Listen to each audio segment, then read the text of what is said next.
Okay, good morning. My name is Dennis Downing, and I represent a company called FIT.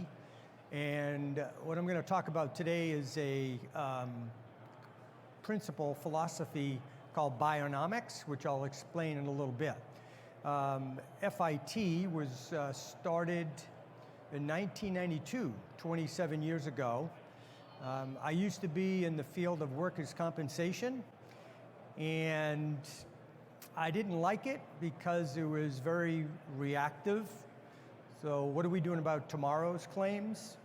So I decided to start a business to prevent sprain, strain injuries. I come from a family where my father had a bad back, and when he came home, it affected me as a kid. And in workers' comp, I understood that back injuries were something that were very stubborn to make go away. Back, shoulder sprains, strains. So I started a company and put together a team of research people to come up with solutions to sprain, strains in the workplace. Since then, over the research, we developed a methodology that works to change employees' behavior, which is critical. What good is training? Nobody uses it, right? So the idea then was to help companies reduce work comp costs by just helping people. So we have trained now hundreds of thousands of employees in many different industries. We go where there's back injuries and shoulder sprain strains, and you represent industries, of course, that there's material handling. No matter how many robots you have, there's material handling that takes place. So what my goal is today, I have a couple actually, three. One of them is to help each of you learn how to use your own bodies maybe a little bit better, prevent some discomfort and maybe even a life-altering incident. You'll find that there will be things that you don't know that I'm going to teach you today. I would like you also to have some hope that you can disseminate information to your employees where they'll get it and decide to use it. Okay, so we've figured out not only the sciences a little bit more of biomechanics, but how to deliver it in a fashion where employees get it, they perceive value, and they change behavior. So I hope to give you some hope on that. My company, we have trainers throughout the United States and in Canada. We go in and help companies by training people and putting into a culture things that prevent musculoskeletal injuries, okay? So we have learned a whole lot by our research, but we've learned a whole lot from companies that we work with, okay? So hopefully I'll give you something today that will be beneficial to you. My third is you've been through some presentations, and I always want to be one of your best.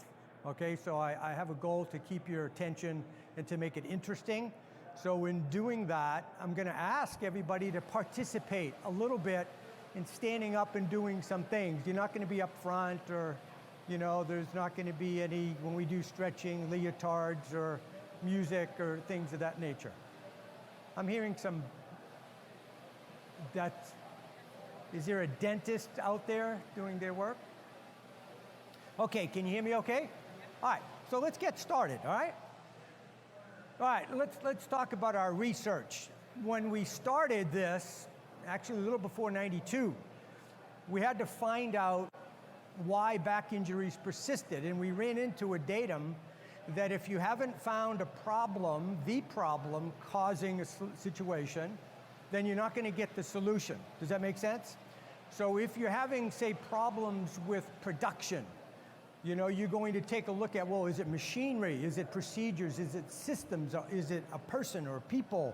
And once you find the right thing, then we solve problems, you see? And so the most talented executives, the most talented doctors, the most talented mechanics, plumbers, etc., find the problem, the basis of the problem, so it can be fixed. So with that, when we're starting out, all right, back injuries, they won't go away. What's the problem? So we had to find out, well, what causes most back injuries or shoulder injuries in the workplace? So let me ask you, if just throw it out, do you know what perhaps causes back injuries?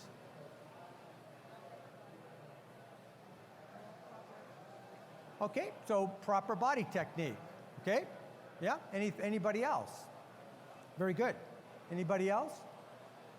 Because I've heard of genetics, smoking, weight, biomechanics, different things. So we had to actually find what it is. Now, I lecture across the country, and I lecture to sometimes doctors, nurses, medical people, and believe it or not, I'm not getting the right answer from them either, right? So it's really, really a strange thing, and it made us realize no wonder back injuries have persisted for so many years. So 80% of the United States population will, other than this room, will have a back incident in their life, okay? And back injuries alone cost U.S. companies 100 million lost work days a year, okay? By the way, I just want to give you just a little motivation to listen. One of our clients is Greyhound Bus. We trained all of their employees around the United States, and they presented with me at a conference last September. And they showed data that they have prevented 10,000 lost work days per annum since just doing what we suggested to do, okay? So there's hope. So why do then? Why are we putting up with all of this pain and costs? So I'll ask you this. Do you know how many cylinders you have in your car? 4, 6, or 8? Do you know? Raise your hand if you know. Okay. And raise your hand if you don't care. Okay, yeah, right? Yeah, okay. Great, and what about, do you know if it's front wheel or rear wheel drive? So we get some nods on that, yeah, okay. Do we know how many bones we have in our spine, our backbone, right? Do we know that? So we would all then agree that we probably know more about our vehicles than something that could ruin a life, right? Is that fair to say? Okay, so this was kind of the beginning of, oh my God, we don't have just a work problem, we have a society problem, perhaps. Okay, so let's just take a look. We might know this. In your spine, we have some curves. How many? Close? How many did you say? 3, right? So we have 3 curves. Okay, I'm going to get to that in a second. And what do you always hear about the worst thing that maybe you could do while you're lifting something is don't? What would be the worst thing you could do? Bend, yep. And then there's something that makes it even worse, right? A little bit of twist, okay? So if you were walking in somebody, a bus stop, would you notice a little girl smoking a cigarette and being able to blow rings? Would you probably notice that? Okay. So that's at-risk behavior. Good. Would you notice maybe a kid lifting their backpack with a rounded back? Would you notice that, even if it's your own child? Would just kind of like nothing, okay? It's at-risk behavior. But we as a society, we don't notice it. We don't notice it. We're not educated that. So let's just get a little bit more educated. So remember we talked about the spine, right? So from here to there, there's 24 bones stacked on top of each other, called articulating joints. They move around, right? It kind of moves. Now there are others down here that are fused together. We're not going to talk about that because it really doesn't get hurt. These are the areas, right, that we're going to talk about. This is the spine. You have 24 bones stacked on top of each other. Your neck is called the cervical. There's 7 bones. There's the thoracic that has 12, and then you have lumbar, there's 5 bones. So take a look at the curves. See the forward curve here and the forward curve here? Put your hand on the back of your head, your back of your neck, and feel the forward curve, okay? You feel that? And then your lumbar, right? Put it back there and just feel that curve. You have 5 bones in your cervical spine, 7 and 5 is 12 bones going one way, and then the thoracic spine are 12 bones going the opposite way. So it's a beautifully counterbalanced system. The spine is a feat of engineering. There's so many functions, but it's really hard to hurt it. You have to work at it. In between the bones, right? You've heard of discs before, right? So there's a disc. What does a disc do? Cushion, right? Yeah, shock absorber, they say, and also spacing, all right? So there's a disc in between, all in through here. Now L4 and L5, have you heard of that? That's lumbar 4 and 5, it's your hinge joint, right? It's going down, right? We're gonna talk about that in a second. This is a diseased disc. So a disc has what's called an annulus, which is like a cartilage, very tough material that holds the nucleus, a jelly-like substance of a disc, here inside, okay? This is a diseased disc where that fluid came out a little bit and it hit a nerve here. And this is the life-changing lightning strike that we just don't even want to contemplate. Does that make sense? We've all heard of it. All right, and this is the disc working. So this is a disc, take a look at this. Just kind of going forward a little bit. So the disc is being pushed out, right? And then this is getting something out of the garage, hyperextending a little bit, going that way. And that's what it does. All right, anybody have any questions on some basic anatomy? Okay. I want you to remember the curves, and I want you to remember what this looks like right here, okay? Now, society didn't teach us this, not teaching our kids this either. So what happens is we don't think we can control whether we'll get a back injury or not. We'll ask a nurse, you know, when we're training, and say, well, I haven't had a back injury yet, right? So it's more serendipitous, isn't it? Like, oh, geez, I hope I don't get a back injury, right? Well, you can't operate a business that way. You can't operate a life that way. So what we're trying to do is put people from the effect of their life to more of the cause over their health, their well-being, okay? And it's really easy to do, because what we found is the lowest common denominator of people is they want to survive, right? They don't want to be in pain. So it's really easy to get people to pay attention. Just have to know how to do it. So look, we're not taught how the spine works. We don't know what it likes or dislikes. We don't know how to lift, bend, pull. We don't know this stuff. So you take a look at this person bent over. You see him, is that like, you think that's probably not good, right?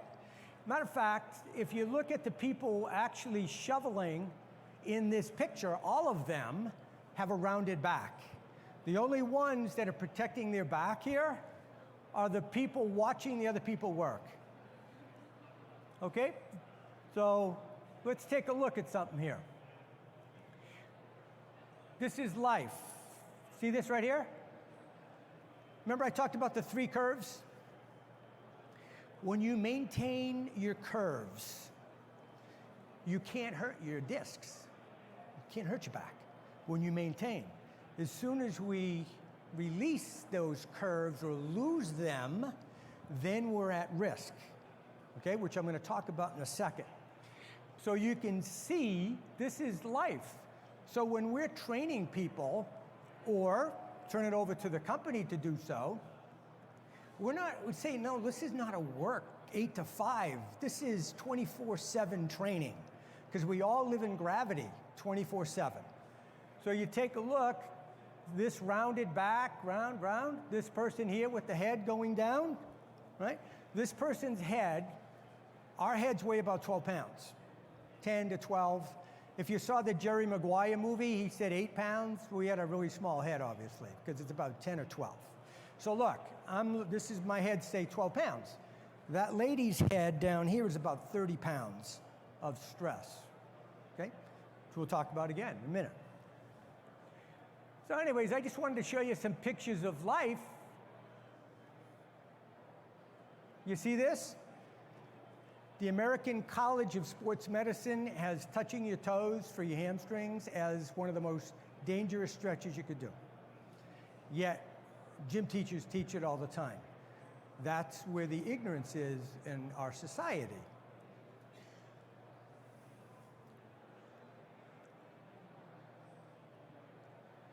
So here's the enemy. You want to know what causes most of your sprain strains? It's something called cumulative microtrauma. All right?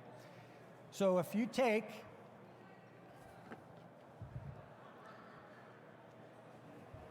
this pen and I bend it a few times, no big deal, right? I can just write with it. What if I did it, like 30 times, 50, 100 times today? Just little things, right? Little things. But every time I do that, I'm sacrificing a little bit of the integrity of that pen, right? Just a little bit. And I don't want to get ink on me, but if I kept doing it, the first thing that would happen perhaps is the pen would bend a little bit, right? And then if I kept doing it day in and day out, then the pen would break. Does that make sense? That's cumulative microtrauma. That is the enemy of our backs. There's two ways that you will have a system failure with a body part, musculoskeletal, and that's an acute amount of trauma at one time. You're talking about, a car accident, falling off a ladder, something acute, right? Boom, right? But most of the time, when there's the injuries in the workplace, you could have someone sneezing, right? And hurt their back. Cumulative microtrauma, because we are not taught things in life are adding up over time that can affect our quality of life. We talk about the aging worker. It's something that I know a little something about, okay? Because there's a battle that takes place as one ages.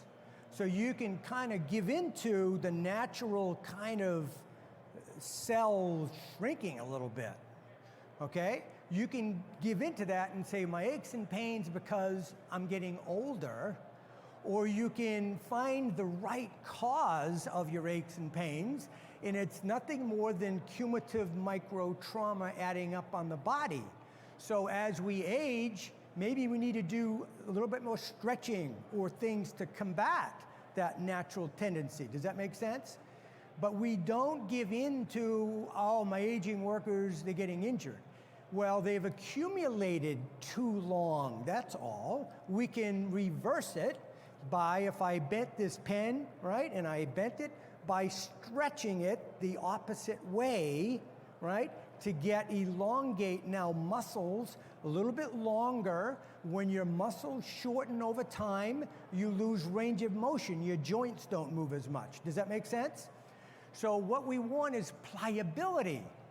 So part of Bionomics, which is what I'm going to talk about, is to prevent microtrauma through biomechanics, which we'll talk about, in getting rid of microtrauma that you have on your body already, okay? So it's all not being the effect of gravity, but using it. Matter of fact, NASA came up with a study of office workers, and they saw that the same symptoms and problems that office workers experience are experienced by astronauts in non-gravity environments in space.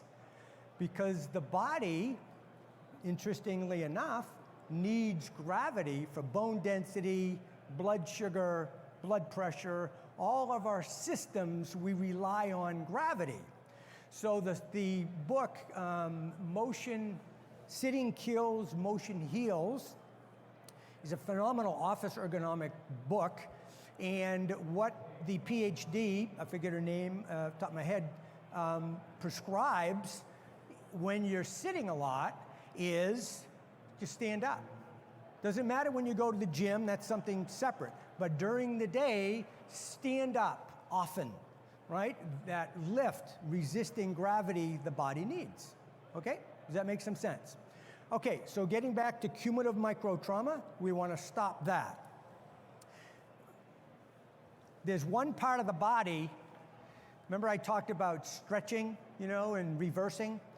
There's one part of the body that doesn't heal too well because it doesn't have a lot of blood supply, and that's the discs.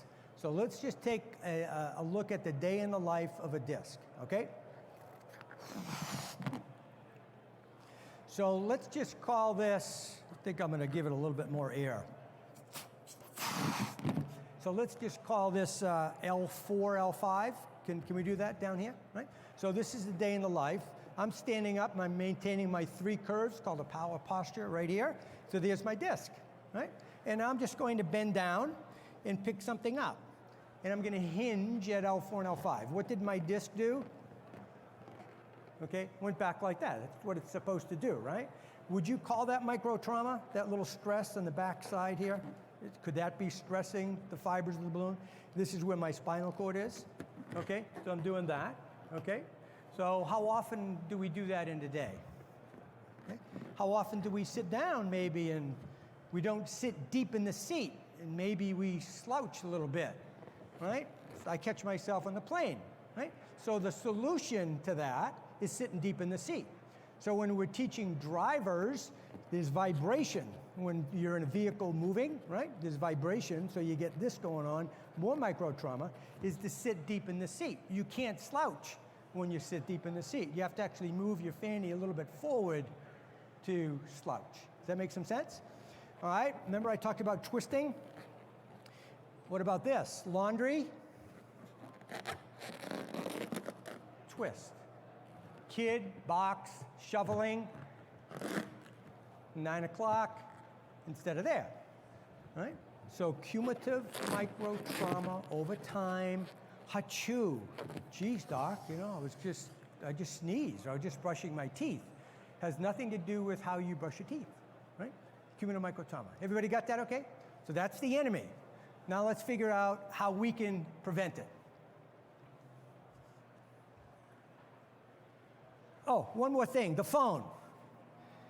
Remember I talked about the head? So you don't want neck and shoulder pain, okay? So, it can add up over time and create some issues. Bionomics, how to prevent microtrauma and how to get rid of it, okay? So that's what we're gonna talk about. So we studied a lot of science, biomechanics, ergonomics, stretching. We had to come up with a way to train 15 strangers at a time, how they can be more in control of their cumulative microtrauma, which would affect injuries, and if we could do that, we would prevent costs, all right? Sprain strains are very costly. Our goal is to help a company reduce their workers' comp and lost work days. Our purpose is to help people prevent microtrauma. These 2 ways, preventing it and getting rid of it, are the solutions. So let's talk about some 3 rules. This is where you're gonna get up a little bit. Can I ask you to do that? Okay, not quite yet. So the first rule, let's just say keep your head up, all right? So that means if I'm going down to bend something and my head's down, I'm hinging at L4 and L5. But if I just went like this and all I had to do was look straight ahead, right, what would that do to my spine? My curves, keeps my curves in. So as soon as I do this, there. Now you don't have to do Helen Keller thing, right? You look down, right, you get it, and then up. And I'm coming up and I use my quads. Does that make some sense? All right, you wanna try it? All right, so everybody in this room I know can get down. So there could be a question on, depending on when the last time we used our legs, is getting back up. We may have knee issues, whatever. So I'm gonna give you an option of using a chair as the lift-off point, or if you feel comfortable, all right, that your knees and everything can handle it to get back up, go to the floor. And we're just gonna practice a couple of things. Everybody stand up for me, okay? All right, first thing is I want you to feel what it feels like to do it incorrectly, all right? So everybody just kind of, all right, time out. You cannot get hurt in an injury prevention class, okay? You gotta Everybody, okay? So look at this. I'm just going to hinge. I'm not going to go all the way down, but I'm going to do it incorrectly. Everybody go ahead and do that, okay? Just very gently. You feel that motion? Okay, don't do it, okay? That's what we don't want to do. So what we want to do then is use our legs. So get your imaginary box on the chair or on the floor, grab it, and then before you come up, just look straight ahead and use those big, strong muscles, leg muscles. You can go down. Perfect. Perfect. Everybody got that? Now, did you have a realization like, oh my God, my legs are weak? Okay? You might have, because that's what happens when we don't use them all the time. They, atrophy. So what you can do, I'm not going to trust that, but imagine leaning against the wall, right? And doing what the volleyball coaches do. It's called the wall slide, okay? And then you can just build up your legs. You can brush your teeth in the morning while you're doing it. But you can build up those legs where you feel confident to go back and where you'll be able to get back up without being in pain. Knee pain goes away a lot of times when you build up your muscles. I was told about 4 years ago I needed knee replacement. I had an old football injury, okay? So I'm like, I'm not having surgery. So I went to a physical therapist friend in Florida. I'm in Santa Barbara. And he said to me, you don't need knee surgery. You got weak over time from not using your leg, right? So what I did is I ended up doing my own wall slides that we created years ago more, doing all sorts of other things, but then I joined kickboxing, right? I had to use it. So what happened, wait a minute, knee replacement, kickboxing? I had to use my muscles, and now I have no pain, okay? So it's getting rid of pain by not having all of the pressure going on joints by being absorbed by the workers, the muscles. Everybody got that? Okay, so the first rule was what? Keep your head up. Could you say that out loud for me? Keep your head up, okay? So the next rule, let's just say keep the load close. Say that for me. Keep the load close. So you have a 10-pound object. Watch my back. Literally. So look, this is laundry, box, kid. Now watch my jacket. Did you see anything happen? It showed exertion. That's all it did. Now I have this box, and I'm just going to put it down. No change. So that 10-pound bag became a 100-pound bag reaching out of stress. 10 inches, okay, 10 pounds away from the body is 100 pounds of stress versus 10 pounds. Cumulative microtrauma. How many things at work are we lifting, bending, manipulating, and then we go home and we do the same thing because no one taught us to keep the load close. All right, so what I'd like you to do is put your elbows by your side, hold the box. Now do it incorrectly, just reach out a little bit. Now what I want you to realize is your keep it out, your upper extremities are 12% of your body weight alone. Never mind the load. Okay, you get that? Now put it back. Now just step forward and keeping your elbows by your side. Keeping your elbows by your side, right? So right there, boom. And you want to go down, you're not going to do that. You're just going to do a curtsy, if you will. Okay, does that make sense? So here's what I'd like you to do. Turn around to your chair, and instead of reaching out, I just want you to keep the load close, and now watch this. Let your arms down so you don't have to go down as far.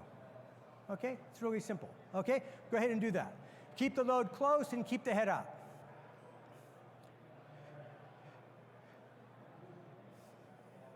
You know, it's, we trained 20,000 flight attendants for United Airlines a few times, and they go through security with their bag, and you know, they're bending over, putting it up, you know, and doing all this stuff, and it's all we have to do is just make a little space for the bag right here.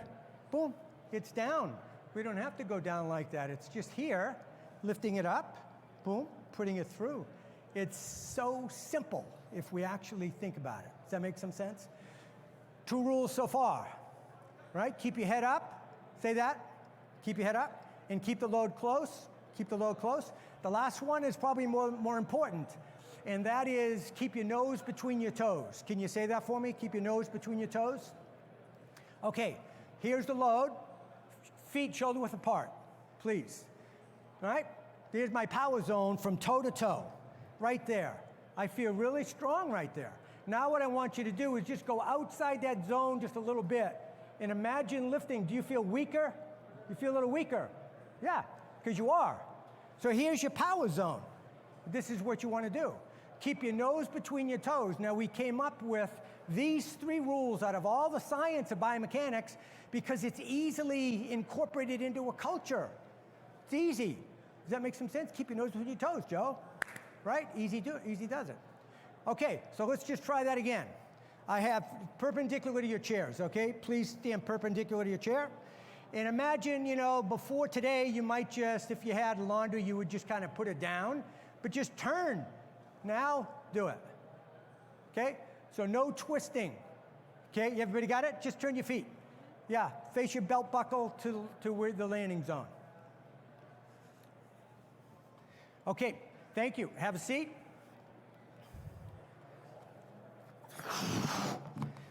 So here's what you just learned. Keep your head up. Okay, keep your head up. Keep the load close. Not that, right? And keep your nose between your toes. Here, not this. This is a disc, by the way, if you came in late, right? It's your disc. So you're not doing that, you're right here, right? So if you're at a conveyor and you've got a wide thing, you know, to do, right? You just widen your stance. Boom, like that, right? Keep your nose between your toes. If you have a narrow stance, you're gonna twist, right? Protect your discs, right? It's your well-being. So those are the Backsafe 3 rules. We also have a program called Sittingsafe for office workers. Who here spends more time on a computer now than you would doing other things, yeah? Would you want just a couple of tips on that? You want to feel microtrauma? Okay. Hope that dentist finishes really quickly. Okay. So, mouse. Who uses a mouse? Okay. Anybody have any neck or shoulder discomfort from time to time? Who doesn't? Okay, great. So put your hand on your mouse. Let me just see where your mouse is. Okay, everybody got it there? Hold it there. Okay, now what I want you to do is, you may have had a beverage last night. So imagine having your favorite beverage and just turn your hand where you have the mouse like you have a beverage in it. Okay. Great. Now, wouldn't it be silly if you actually drank that, you know, had a coffee or whatever, wine, right? That way? Where would you actually hold it if you had a drink in your hand, right? Usually everybody goes like this. This is a very good conservative crowd here. It's really good. Okay, so look, you have 6% of your body weight holding, even if it's resting, it's still away from your body, holding a tiny 2-ounce mouse, creating all sorts of problems in your life. Okay? Everybody put your arm away from your body, just a couple of inches. And I just want you to now perceive what it feels like. And I want you to put your hand, the other hand, on where you start feeling that discomfort.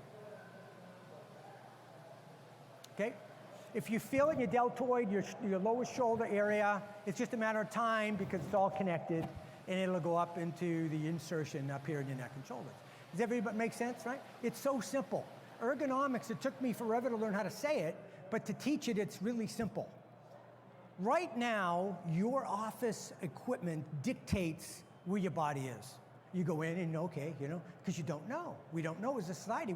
We buy $3,500 worth of workstations, and we don't teach anybody how to sit in it. And they may not be hurt, but they're hurting. We know that. So a mouse, out here is not good. You wouldn't hold your beverage there. You would hold it right next to your body. So how do you get to your mouse? You're here, the keyboard's here, then I'm gonna do this. I'm not going to raise these gross muscles for a little 2-ounce thing. So everybody put your elbow by your side. I want your hands below your elbow, slightly. You want circulation, okay? So then you're just going to do that. If you don't use the keypad or the number pad, you can get a keyboard that doesn't have it, so now it's short, so now you have the mouse right here, okay? Makes some sense? I told you to keep your hand below your elbow. We do that, we have open joints in the body because you won't believe this, you have 62,500 miles of blood vessels in your body. Look it up, I couldn't believe it when I saw it. 62,500 miles of blood vessels. You do not want to hamper circulation. There's only so much Red Bull one could drink in a life. You want energy, right? So we want open angles, so adjust it so you have open angles. With a mouse or keyboard above your elbow, you're closing that angle. Make sense? One more thing, 2 more things. Keyboard. Everybody do a Frankenstein for me. Okay? So this is the uncomfortable part of our class. So I want you to just hold it there. I want to fatigue your muscles a little bit, okay? I want you to perceive maybe where you start feeling a little discomfort. You wouldn't want to hold this forever, right? So where do you feel it? Your elbow? Okay, good. Eventually it'll get someplace else. Okay, yeah, okay. All right, now put it down. You fatigued your muscles a little bit, so this will make a little bit more sense. When you're keyboarding, I will guarantee you, most of you are reaching out just a little bit, okay? So neutral, you know, when I'm talking to somebody, you know, I'm not like, yeah, hey Joe, how you doing, right? Oh, hey, right? So neutral posture. I want my natural position. My body intuitively, I know where to put it. My body does not like my arms out in front of me because it now makes these 12% of my body weight much more so. So use your wheels of your chair or a keyboard tray and keep your elbows by your side versus reaching out, okay?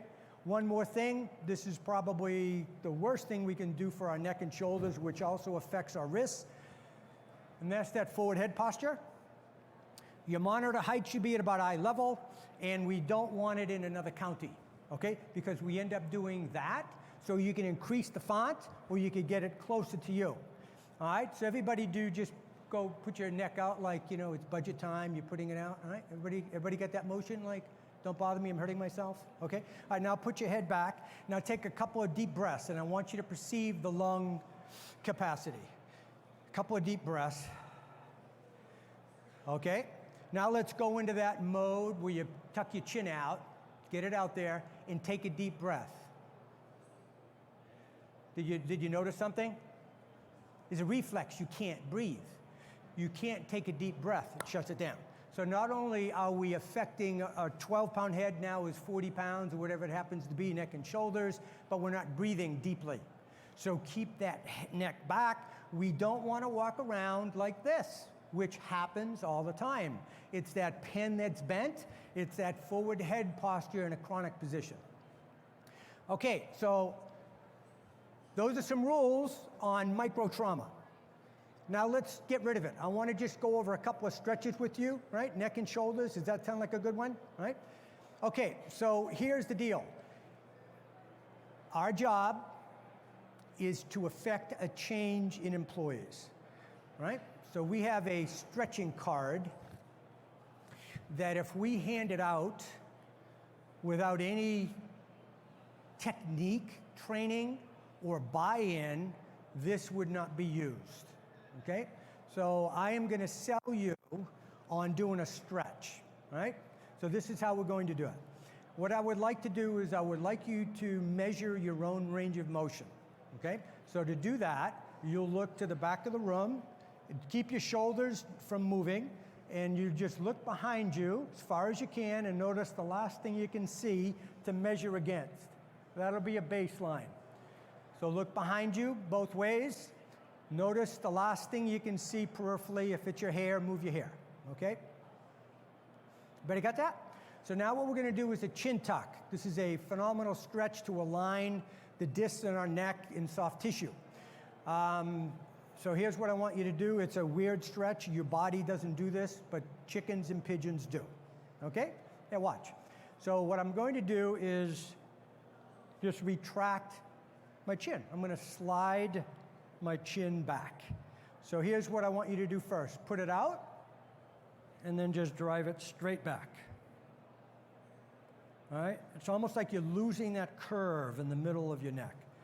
All right? Now what you can do, if you want to, you know, this is interesting. We always have people touch their face, right? Their chin. You can do it if you wish, okay? But the idea is to drop, you can assist it now. You bring it back, and you can drive it back a little bit more. I'm gonna do it 3 times, and I'm gonna count to 3 each time. Here we go. 1, 2, 3. 1, 2, 3. 1, 2, 3. It's always relaxing. When you do that, it just kind of, my kids would say a chill exercise. So look right, look left, and see if you've got a range of motion increase just from doing it 1 time. Okay, anybody see a difference? Okay. All of my trainers are physical therapists, they're chiropractors, so they go around and make sure technique is right. It's not my position here. So just make sure, you're gonna get a card before you go. It tells you how to do it. This particular stretch, particularly if you're in the office or manufacturing, looking down, resets everything and gets rid of a lot of stress that you might have. We've had headaches just disappear in the middle of training, okay? So now what I'd like to do is you're sitting. When you sit, your hamstrings shorten. When you stand on a hard floor, your hamstrings shorten. It can pull down on the pelvic girdle, and it can cause low back discomfort. You can get rid of low back discomfort if hamstrings are the cause immediately. Touching your toes is not good for your balloons, so we're going to do it a different way, all right? So watch me first.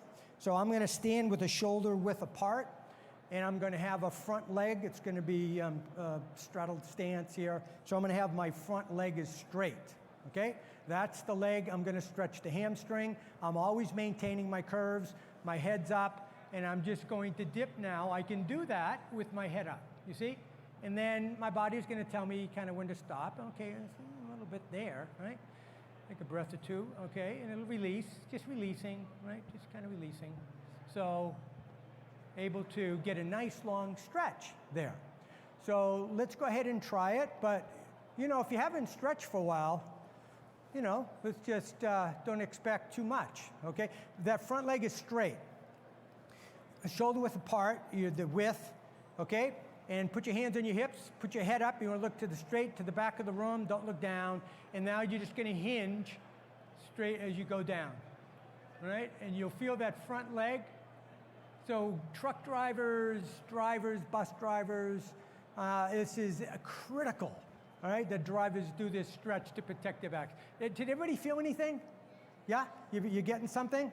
Now, if you're like a yoga person or a dancer and you're really flexible, there's options that we have. You can keep the toe up, you can have a wider stance, but we can get that hamstring one way or the other. Switch sides. We don't want you walking wobbly. Okay, so front leg is straight, head up, and just go down. Really simple stretch. Front leg is straight, I can't see. Yeah, there you go. Makes a big difference keeping that front leg stretch. Well done. Very nice. Okay, how's that? All right, have a seat. What you're doing is you're telling your body who's in charge. You don't want pent up restrictions on your body. Aging worker, they have pent up restriction, cumulative microtrauma. And then I'll do one more. Your hands, where are the muscles that move your hands? Everybody uses it. They're in your forearm, flexor muscles here, gardening, right? So you're using these flexor muscles, extend are your extensors here.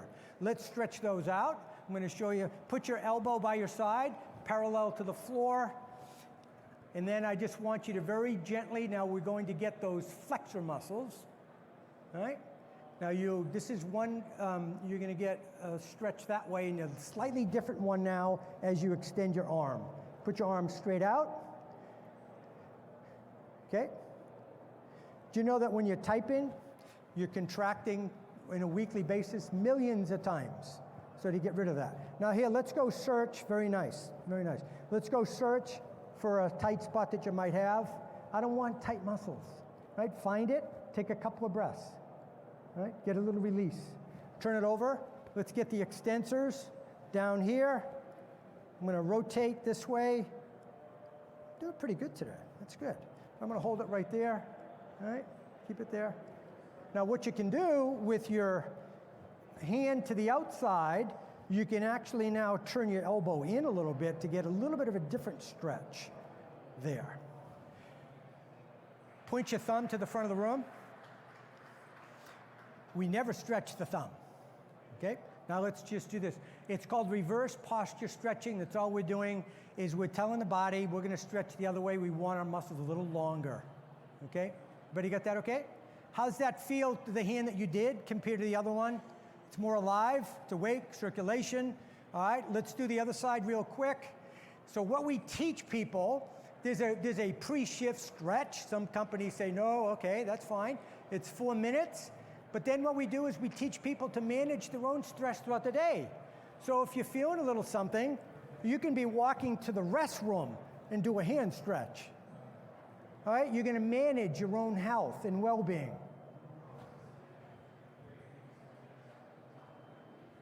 Okay, so what we just did is we just told the body, hey, we can control it, get it a little longer, a little stronger, okay?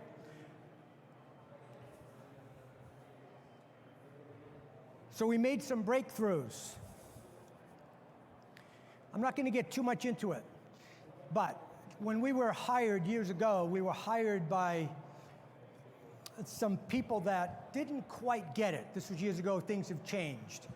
We were observing companies training employees to prevent injuries to save money, period.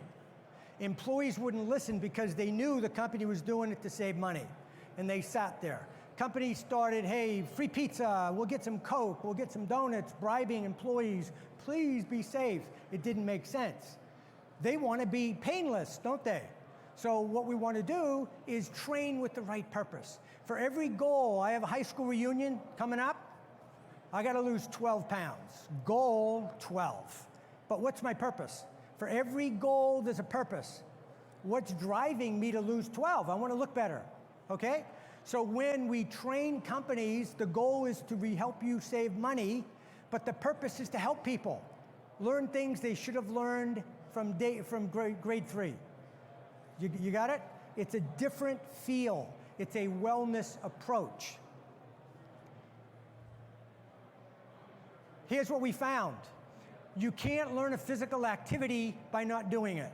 So when we were training police officers in 1992, they were sitting there like, oh yeah, wow. Until we got them up, we used an athletic and a military model. You give a theory and you drill it. Theory, drill. Keep your nose between your toes. We set up an obstacle course.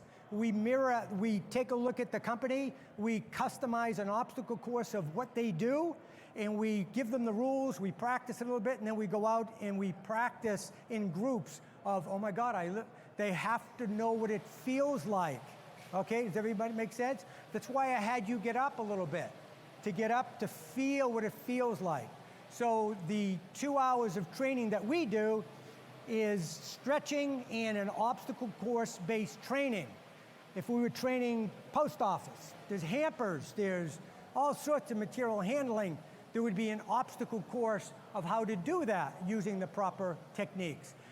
Don't waste time by buying videos or doing online training for physical activities. You can't learn how to ride a bike with technology.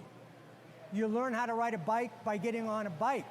You learn how to lift and bend by doing the job and having somebody there that knows something about it, which now you do a little bit more.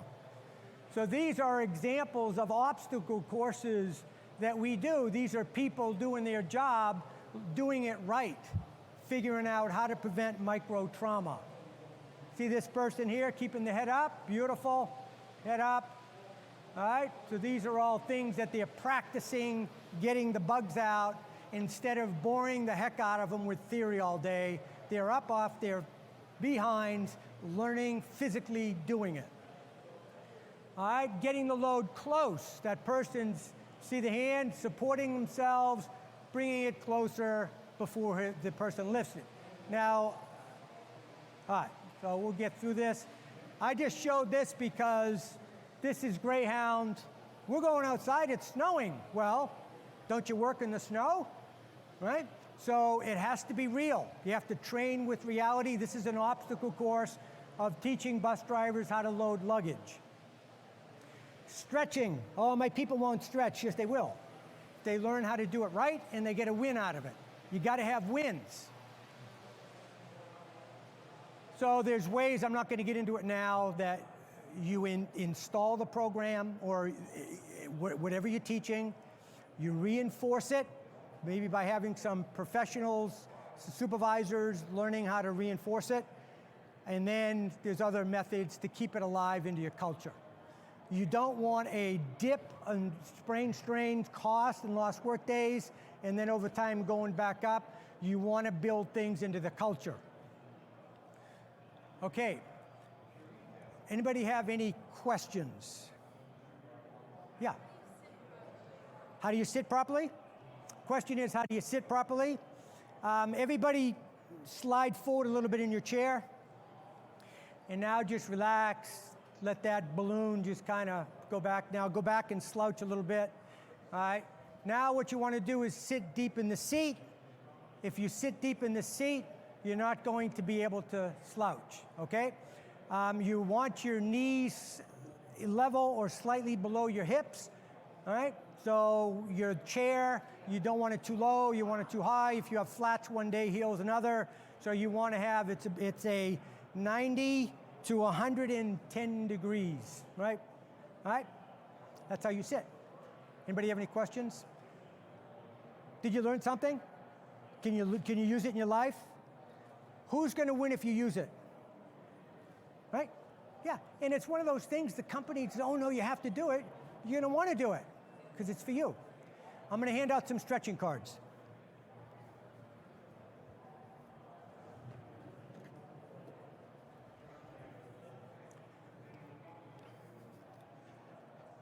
There you go. Here's your stretching card. I'm in 5277 and I have some Sittingsafe stretches there. These are Backsafe, okay? And if you would like my card, I have that too, okay? Yeah, yeah, thanks for coming in. Yeah, appreciate that. Yeah, yeah, okay. Card, yeah. Thank you, yeah. Thank you. Yeah. Thank you, sir. Yeah. Okay, thank you very much, everybody. If you want to